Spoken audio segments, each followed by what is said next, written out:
Hello friends, welcome to my channel. આજે આપણે બનાવીશું શાહી ટુકડા. જો તમે મારી ચેનલ પર નવા હો તો મારી ચેનલને સબસ્ક્રાઈબ કરજો, જેથી આવનારી નવી વિડીયોની નોટિફિકેશન તમને સૌથી પહેલાં મળી શકે. તો ચાલો આપણે રેસીપી સ્ટાર્ટ કરીશું. સૌપ્રથમ આપણે અહીંયા મેં 500 ml દૂધ લીધું છે અને એને આપણે એક બોઇલ આવે ત્યાં સુધી ગરમ કરવા મૂકીશું. પહેલાં એમાંથી થોડું દૂધ આપણે આ રીતે એક વાટકીમાં કાઢી લઈશું.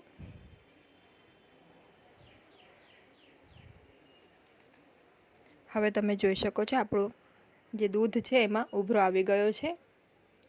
મીડિયમ ફ્લેમ ઉપર આપણે દૂધને ગરમ કરવાનું છે. હવે આપણે આ દૂધને થોડીવાર થવા દઈશું હજી. હવે આપણે જે ઠંડુ દૂધ વાટકીમાં કાઢી મૂક્યું છે થોડું, એમાં આપણે 1 ટેબલસ્પૂન જેટલું કસ્ટર્ડ પાવડર એડ કરીશું. તો કસ્ટર્ડ પાવડર હંમેશા ઠંડા દૂધમાં જ મિક્સ કરવાનું. બરાબર દૂધમાં મિક્સ કરીશું આપણે, જરા પણ લમ્સ ના રહે એનું ધ્યાન રાખીશું. આ વેનીલા ફ્લેવરનો કસ્ટર્ડ પાવડર છે.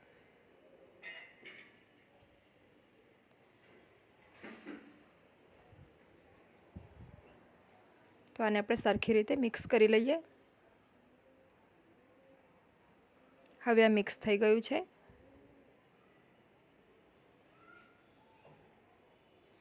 હવે આપણે આને ગરમ દૂધમાં એડ કરીશું.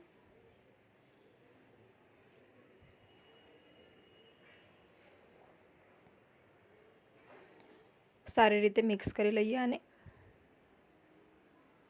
હવે આપણે આને સતત 2 થી 3 મિનિટ ચલાવતા રહીશું, જેથી જે કોર્નફ્લાવર છે, કસ્ટર્ડ પાવડરમાં કોર્નફ્લાવર હોય છે, તો એ જે કોર્નફ્લાવર છે એ નીચે બેસી જતું હોય છે. તો એ નીચે ના બેસે એના માટે આપણે આ રીતે સતત 2 થી 3 મિનિટ હલાવતા રહીશું અને મીડિયમ ફ્લેમ ઉપર દૂધને થોડું થીક થાય ત્યાં સુધી થવા દઈશું.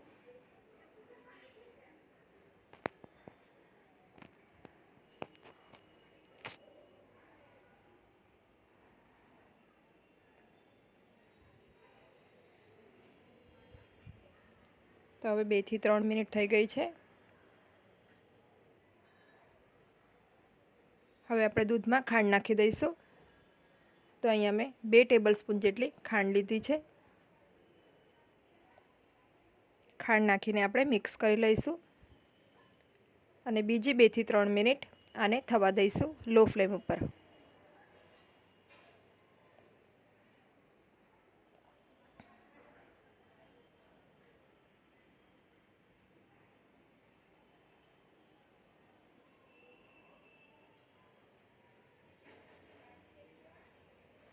બે થી 3 મિનિટ આપણે આને થવા દઈશું અને પછી એને આપણે રૂમ ટેમ્પરેચર ઉપર આવવા દઈશું.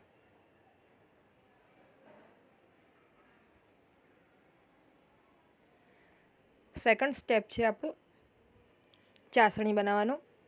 તો અહીંયા મેં 2 કપ જેટલું પાણી લીધું છે.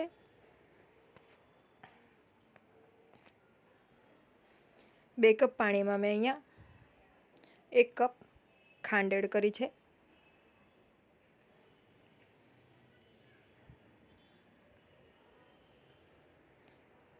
ગેસની ફ્લેમને મીડિયમ રાખીશું અને ખાંડને બરાબર ઓગળવા દઈશું.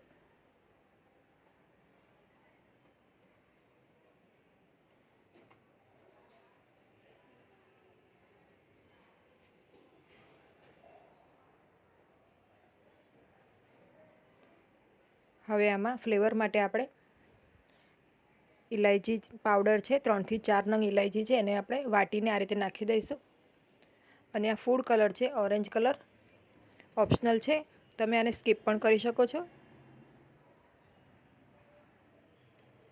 મિક્સ કરી લઈએ જેથી ઇલાયચીની બધી ફ્લેવર સરસ ચાસણીમાં આવી જાય.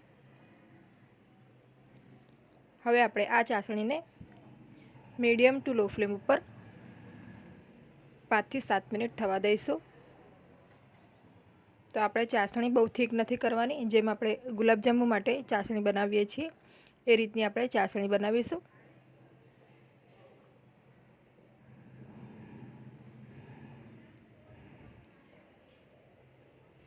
હવે અહીંયા મેં 5 નંગ સેન્ડવિચ બ્રેડ લીધા છે. આ બ્રેડને આપણે ટ્રાયંગલ શેપમાં કટ કરી લેવાના છે. તો અહીંયા મેં બધા બ્રેડને આ રીતે ટ્રાયંગલ શેપમાં કટ કરી લીધું છે. તો આ આપણે રેસીપીનો 3rd સ્ટેપ છે. હવે આપણે તેલને ગરમ કરીશું અને જે બ્રેડના પીસ છે એ બધા આપણે ડીપ ફ્રાય કરવાના છે.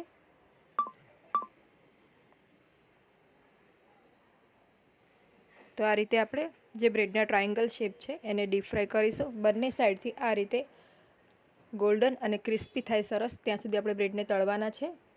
તો અહીંયા મેં બધા બ્રેડના જે ટુકડા છે એને આ રીતે સરસ તળી લીધા છે. તો હવે આપણી ચાસણી પણ રેડી છે, બ્રેડના ટુકડા પણ રેડી છે. હવે આપણે આને એસેમ્બલ કરીશું. સૌથી પહેલાં આ રીતે તળેલા બ્રેડના ટુકડાને આપણે ચાસણીમાં ડીપ કરવાનું છે. ચાસણી આપણી હલકી ગરમ હોવી જોઈએ, બહુ ગરમ ના હોવી જોઈએ. આ રીતે નીતારીને આપણે પ્લેટમાં એને સર્વિંગ માટે મૂકીશું.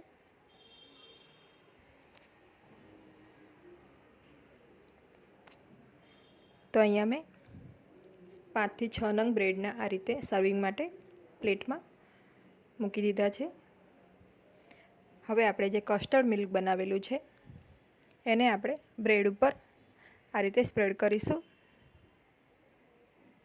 તો આપણે કસ્ટર્ડ મિલ્કને બરાબર સારી રીતે બ્રેડ ઉપર સ્પ્રેડ કરવાનું છે, જેથી બધા બ્રેડ સારી રીતે એમાં ડીપ થઈ જાય. તો આ રેસીપી એકદમ ફટાફટ બની જાય છે અને બાળકોથી લઈને મોટાને પણ આ રેસીપી ખૂબ જ ભાવશે. આપણે જે કસ્ટર્ડ મિલ્ક છે ને સારી રીતે વધારે પ્રમાણમાં બ્રેડ ઉપર પોર કરવાનું છે. હવે આપણે ઉપરથી તૂટી ફ્રૂટી નાખી દઈશું. તમે ઈચ્છો તો આની જગ્યા ઉપર ડ્રાય ફ્રૂટની કતરણ પર સ્પ્રિંકલ કરી શકો છો. અને આપણે કોઈ ડબ્બામાં પણ રાખીને આ રીતે ગોઠવીને થોડીવાર પછી એને સર્વ કરી શકીએ છીએ, જેથી બ્રેડમાં જે કસ્ટર્ડ મિલ્ક છે એનો ફ્લેવર પણ સરસ એબ્ઝોર્બ થઈ જાય. તો આ રેસીપી આજની મારી જો તમને ગમી હોય તો વિડીયોને લાઈક અને શેર કરજો અને મારી ચેનલને સબસ્ક્રાઈબ કરજો. Thanks for watching.